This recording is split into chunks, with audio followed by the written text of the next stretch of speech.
그런 쪽 외에도 점유율이 미국 중심으로 압도적으로 이거는 기술 장벽이 됩니다. 증설이 많이 일어나게 될 텐데요. 장비 업체들이 올해는 수주가 굉장히 많이 늘어난다고 해요. 일단 단도직입적으로 2차 전지 섹터 어떻게 보세요? 전 2차 전지 섹터 앞서 주도 섹터에서 말씀드린 네. 대로 굉장히 좋게 보는 사람이고요. 네. 앞으로도 한국을 이끌어 나가는 중요한 산업이 될 것으로 보고 있습니다. 그러면 지금 아주 고점을 치고 지금 조정을 많이 받은 상황이잖아요. 네. 지금이라도 다시 매수를 해볼까 하는 분들에게는 어떤 의견이세요? 매수는 종목마다 좀 다른 것 같아요. 네. 솔직하게 보면. 그리고 앞서 말씀드린 IT와 자동차 이 양쪽의 힘의 균형에 의해서 IT가 세면은 소위 이제 반도체가 세면은 2차 전지는 좀 약해지는 그러니까 수급의 흐름이 때문에 그런데요. 네. 결국 이제 반도체가 쓸 때는 2차 전지를 조금씩 이제 다시 담아가는 그런 관점이 필요하고요. 그래서 네. 오늘 말씀드릴 부분은 특정한 섹터, 뭐 종목보다는 2차 전지를 어떻게 바라보아야 될 것이냐. 그리고 내년, 내후년은 2차 전지 내에서도 네. 핵심 섹터라고 그러니까 밸류 체인이 계속 확장되는 그런 국면인 것 같습니다. 이제 2차 전지는 누가 뭐래도 대표적인 산업이고 성장을 하는 산업이고 그 과정에서 기업들의 투자가 계속 늘어나게 되고 성장하는 기업들이 계속 늘어나게 될 겁니다. 네. 계속 늘어나기 때문에 기회들이 계속 많을 거고요. 관련된 투자할 수 있는 기회들도 많이 늘어날 테니까 그런 밸류 체인의 확장에 대해서 관심을 가지면 좋을 것 같습니다. 그러면 전반적으로 장기적으로 봤을 때 2차 전지는 어떻게 전망을 하시나요? 2차 전지는 전기차 성장을 먼저 이해를 해야 되거든요. 전기차의 성장을 한다는 거는 전체 자동차 시장에서 전기차의 침투율이 어떻게 올라갈 것이냐가 핵심이고 이게 또 지역별로 또 다릅니다. 네. 미국의 경우에는 올해 들어서 한 좀 회복되면은 성장하면 한 8에서 한 10% 정도 사이 작년에 7% 정도 수준이었고 중국은 이제 30%를 넘어갔고 유럽의 경우에는 20% 후반 이렇게 가고 있는 상황에서 이제는 미국 중심으로 전기차 시장이 성장을 하게 될 거고 이제 자동차가 올해는 한 8,300만 대 정도 이렇게 판매가 되는 시장이 될 건데 이 중에서 전기차는 총 합으로 제가 한 1,400만 대 정도를 판매가 될 것으로 보입니다. 작년에 1,000만 대 정도 판매가 됐고 처음으로 1,000만 대 넘었고 올해는 40% 정도 성장하는 1,400만 대 정도를 예상을 하고 있고요. 이 안에서 중국을 이제 제외하고 보더라도 650만 대 정도가 판매되는 시장이고 중국을 제외하면 25년부터는 1,000만 대를 넘어가게 될 겁니다. 네.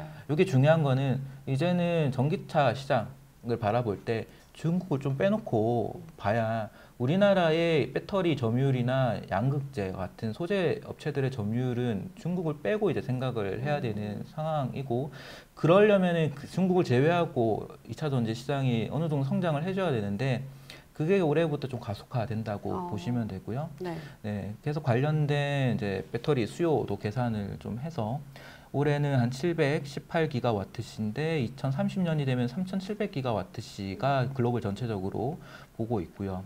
중국을 제외하고 보면은 2277기가와트시인데 요게 중국 제외하고는 더 빠른 속도로 성장을 합니다. 작년에 215기가와트시였거든요. 10배 정도가 앞으로 7년 동안 성장을 하게 될 거고 그러면 양극재도 10배 정도 성장을 하게 될 거고 해서 작년에 중국을 제외하고 한 36만 톤 정도 수요였는데 이게 대략 한 350만 톤 정도로 2030년에 가는 거죠. 전망은 굉장히 좋습니다. 네, 이렇게 네. 전망이 좋은 2차 전지 저희가 잘 기회를 잡으려면은 밸류 체인을 잘 알아야 될 것 같아요. 한번 정리를 해주시겠어요? 네. 2차 전지 밸류 체인은 계속 넓어지고 있습니다. 예를 들어 전방 산업이 있고 우리가 이제 업스트림, 또 미드스트림, 다운스트림 구분을 하는데 2차 전지가 필요한 전방 산업은 전기차 시장이고 이 전기차 시장이 성장을 하면서 관련된 여러 가지 서비스 분야들도 확대가 되고 있죠. 저는 이 부분 다 포함해서 보고 있고요. 이 2차 전지를 만들기 위해서 그동안은 뭐 양극재, 음극재, 분리막 전에 요 네 가지의 핵심 소재 중심으로 보셨다면은 거기 내에서도 여러 소재와 부품들이 또 관심도가 높아지게 되고 네. 또 이 배터리 시장이 성장하다 보면은 또 새로운 원래는 작은 부분이었던 부품이 점점 이제 매출이 커지는 그런 부품들도 나오게 되거든요. 네. 뭐 예를 들어 이제 우리가 극을 구성하는 리드탭이라고 하는 부분도 하게 되고 이제는 열을 좀 줄이기 위한 방열 소재들 이런 특별한 소재들의 매출도 성장하게 되는 네. 관점. 그리고 작년부터 IRA 법안 얘기가 나오면서부터 이 광물에 대한 중요성이 높아지고 있죠. 리튬, 니켈, 지금 뭐 최근에 보면은 그 외에 뭐 여러 광물들 얘기도 나오고 있고, 네.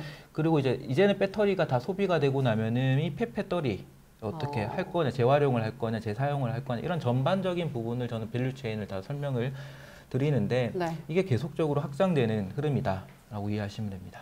그러면 지금 2차 전지 산업의 최근 트렌드는 뭘까요? 네. 최근의 트렌드는 계속 밸류체인이 확장되는 과정, 그리고 혁신이 지금도 계속 진행되고 있다. 먼저 소재의 혁신이 대표적으로 있고요. 배터리의 혁신이 또 있습니다. 소재 혁신은 그동안 양극재 중심의 혁신에서, 물론 양극재도 계속 혁신이 필요합니다. 케미스트리가 이제 저희가 잘 아는 NCM 쪽에 삼원계의 이제 하이니켈 네. 소재 기술력에서 좀 더 다른 적합 케미스트리로 이제 뭐 리치 망간 혹은 하이 망간으로 부르는 그런 분야도 있고, LFP에 대한 또 중요성도 높아질 거고, 이 LFP는 중국이 잘하고 있지만 또 한국도 지금 하려고 하는 부분에서의 혁신이 계속 진행되고 있고요. 양극재에서 채워주지 못하는 혁신을 음극재 시장에서도 채우려고 열심히 기술 개발이 되고 있죠. 대표적으로 실리콘 음극재, 이를 보완하기 위한 CNT 도전자가 핵심입니다. 근데 사실 너무 어려운 것 같아요. 실리콘 음극재는 어떻게 이해를 해야 될까요? 실리콘 음극재 말씀드리면은 네. 저희가 이 실리콘 음극재를 기존의 전체 음극재에서 첨가하는 양은 늘릴수록 첫 번째는 에너지 밀도가 높아지게 되고요. 그리고 충방전에 대한 효율이 높아지게 됩니다. 이제 갈수록 이제 배터리는 충전이 되게 중요해질 거거든요. 네. 예를 들어 저희가 이제 반나절 꽂아야 되는 상황에서 15분만 꽂아도 완충을 할 수 있는 수준까지 우와. 가져야, 네. 혹은 이제 15분은 저는 긴 것 같아요. 5분, 10분. 이제 주유소에 충전하는 느낌으로 그렇게 할 수 있으면, 이건 충전기의 혁신도 필요하고 소재의 혁신도 필요합니다. 그 소재의 혁신을 담당하는 한 축이 음극재 시장에서 실리콘 음극재이고, CNT 도전재의 경우에는 실리콘 음극재의 첨가량을 많이 늘리는 게 유리하지만은, 그래 이제 효율이 좋아지지만은, 그렇게 할 수 없는 이유는 결국 이게 안정성 문제거든요. 균열이 발생되고, 그거를 보완하기 위해서 CNT 도전재가 같이 첨가가 돼야 됩니다. 그래서 이 기술 개발이 같이 진행이 되는 부분이고요. 그래서 이 필히 실리콘 음극재, CNT 도전재는 같이 얘기가 나오고 있고요. 네. 기술 개발이 이제 진행되는 분야이다 보니까는 양산을 하고 있는 업체는 극히 제한적이었습니다. 실리콘 음극재도 대주전자 재료 정도.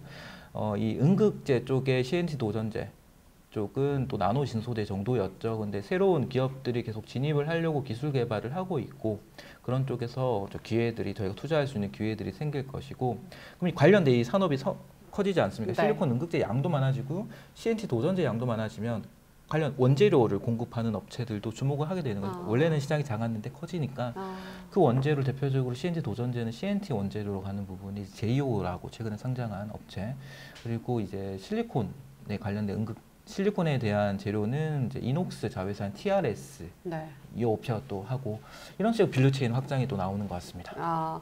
그러면 현재 2차 전지 섹터에서 차장님이 보시기에 이 안에서도 옥석을 가려야 된다고 하셨잖아요. 어떤 쪽을 이제는 투자를 해야 된다라고 보시나요? 사실 핵심은 다들 잘 아시는 양극재가 가장 큰 축이고요.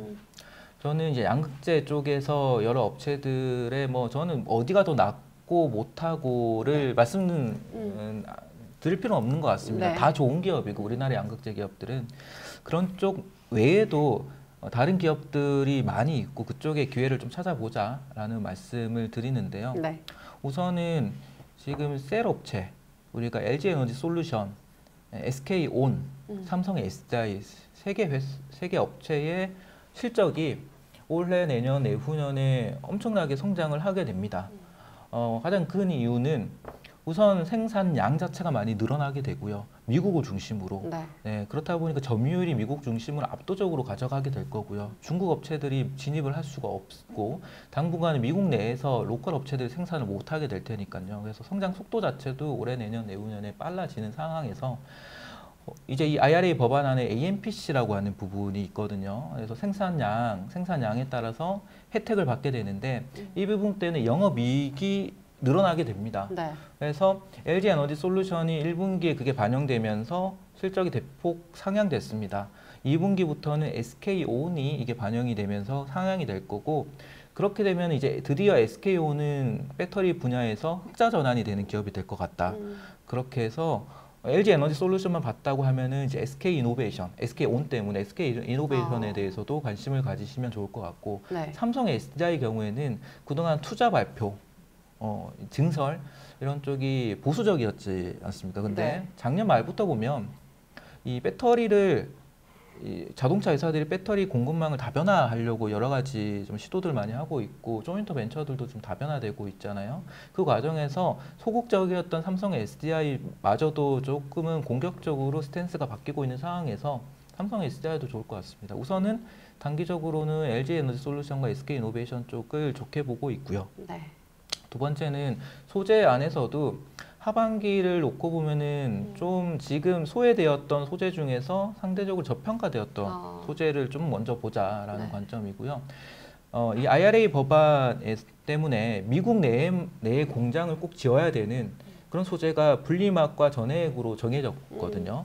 이거는 기술 장벽이 됩니다. 국내 업체들한테 기술 장벽이 되고 중국 업체들은 사실상 들어오기는 쉽지는 않아졌고요. 그 과정에서 보면 분리막도 싼데 전해액 업체들이 굉장히 쌉니다. 네. 지금 국내에서 전해액을 생산하는 업체에는 대표적 엔캠이 있고 동화 기업 밑에 동화 일렉트로라이트가 있고요. 그리고 솔브레인이 있는데요. 솔브레인은 이 미국 쪽에 생산을 하는 법인은 솔브레인 홀딩스를 보시면 되고 최근에 또 투자 발표를 한 것 같은데 덕산테코피아라는 업체가 전해액을 또 하게 됩니다. 그런 업체들이 지금 좀 상대적으로 저평가되어 있는 것 같아요. 그래서 저는 이런 쪽에 좀 주목을 하시면 좋을 것 같고 또 한 가지는 이제 투자가 많이 일어나게 됩니다. 미국 내에 특히 증설이 많이 일어나게 될 텐데요. 장비 업체들이 작년에 받아놓은 수주도 굉장히 많았는데 네. 올해는 수주가 굉장히 많이 늘어난다고 해요. 관련 수주도 많이 늘어나는데 아직까지는 실적이 그렇게 따라오지 못합니다. 근데 내년에 실적이 굉장히 좋을 것 같아요. 올해 수주를 많이 받기도 하니까. 그러면 이들 장비 업체들을 모아놓고 보면은 상당히 좀 저평가되어 있는 상황이라서 거기에서 좀 핵심 기술력을 가지고 있는 장비 업체들도 보면 좋을 것 같습니다. 알겠습니다. 2차 전지에 대해서 이야기를 나눠봤는데요. 걱정이 좀 있었거든요. 근데 걱정할 필요가 없다라는 생각이 들면서 차장님의 생각도 궁금합니다. 최근에 2차 전지 정말 급등과 네. 조정을 보였잖아요. 여기에 대해서 어떻게 보셨고, 그리고 우리 개인들이 이제 2차 전지를 바라볼 때 어떤 점들을 꼭 유의를 해야 하는지까지 짚어주시면 좋을 것 같아요. 누가 뭐래도 2차 전지 산업은 이제는 성장 산업이라는 건 다 공감을 하실 겁니다. 사실 그렇게 되면 한편으로는 주가가 어느 정도 선반영을 하고 있는 부분도 분명히 있습니다. 그래서 너무 급하게 생각하시지 말고 장기적인 관점에서 한국이 어떤 경쟁력을 가질 것이고 그 안에서의 각각 소재, 부품, 장비, 과거에 반도체가 그렇게 성장을 해왔었던 것처럼 소재, 부품, 장비에서 각각의 어떤 기술력을 가지고 있는 기업들이 있는지를 조금 넓게 보시면 좋을 것 같고 이게 산업 구조가 앞서 말씀드린 대로 광물과 원재료가 굉장히 중요해져요. 소재도 광물과 원재료를 확보할 수 있는 능력이 되는 업체, 그리고 이제 광물을 확보하고 있는 업체, 정제와 재련 시설을 잘하고 있는 업체, 뭐 대표적으로 포스코 홀딩스 누가 뭐래도 네. 전 포스코 홀딩스를 그런 관점에서 좋게 보고요. 또 하나에 보면은 이제 제 자료 같이 띄워주시면은 네. 2차 전지 비즈니스로 전환 중인 주목할 기업이라고 정리를 해드린 거는 우리가 지금까지는 2차 전지를 하고 있지 않거나 되게 약하게 하고 있는 그런 업체들이 2차 전지 산업으로 뛰어들었을 때 주가가 굉장히 좋았던 사례들을 앞서 포스코를 통해서 봤었습니다. 네. 그럼 그러한 스타일로 가고 있는 기업이 뭔지를 보면 2차 전지에 우리가 투자를 하지만 리스크는 적게 가져가면서 오히려 기대 수익이 높은 부분이 될 것 같아요. 예를 들어 여기 쭉 많은 기업들이 있지만은 네. 뭐 한 두 가지 정도 말씀드리면은 LS라고 하는 기업이 있거든요. 얼마 전에 LNF 아시죠? 네. 예, LNF가 제가 IR을 들으면서 그전 발표하기 전에는 그전 에코프로 BM은 에코프로에서 이제 광물도 확보해서 그걸 가지고 이제 리튬도 만들고 전고체도 만들어 가지고 내재화하는 부분 때문에 에코프로가 주가 많이 올라갔었고 LNF는 자체적으로 그렇게 한다라고 알고 있었는데 얼마 전에 IR을 들어보니까 자기들은 그쪽보다는 내가 하는 양극재 중심으로 하고 이 전고체 부분은 다른 자본력이 되면서 원자재 소싱 능력이 되는 업체와 손을 잡고 하겠다라는 얘기를 하더라고요. 네. 그래서 혼자 곰곰이 생각을 해보니까 포스코는 이미 하고 있고 고려아연이라고 하는 여기 업체는 이미 LG화학하고 손을 잡았고 그러면은 광물을 확보하고 정제 시설을 가지고 있는 업체는 LS만 남는 거예요. 그래서 LS를 생각을 했는데 LNF하고 손을 잡더라고요. 네. 그렇게 보면은 LS에 대해서 관심을 가질 수 있는 시점인 것 같고 그리고 반도체하고 지금 2차 전지가 계속 축이 왔다 갔다 하잖아요. 네. 그러면 또 하나의 핵심 또 투자 아이디어는 반도체와 2차 전지를 같이 잘할 수 있는 업체면은 좀 리스크가 적지 않을까라고 생각을 합니다. 뭐 그게 저는 이제 한솔케미칼, 동진 세미캠 이런 기업인 것 같아요. 레이크 머티리얼즈도 있지만은 주가가 좀 많이 올라가 있는 상황이고, 그래서 이 한솔케미칼, 동진 세미캠은 이제 다니면서 저도 말씀드리는 게 양쪽에서도 서로 잘할 수 있는 업체인 것 같다. 뭐 동진 세미캠 경우에는 CNT 도전제를 하고 있고 실리콘 응급제는 나중에 좀 할 수 있고 한솔케미칼은 실리콘 응급제 양산을 시작을 했고 그 외에 이제 뭐 바인더라든지 테이프, 테이펙스 이제 자회사 통해서 하고 있는 이런 부분이 계속 매출이 성장을 해주게 될 테니까 상호 보완적으로 반도체와 2차 전지를 같이 잘할 수 있을 것 같습니다. 이런 부분도 투자하시면서 리스크를 줄이면서 수익을 높일 수 있는 좋은 분야가 될 것 같습니다.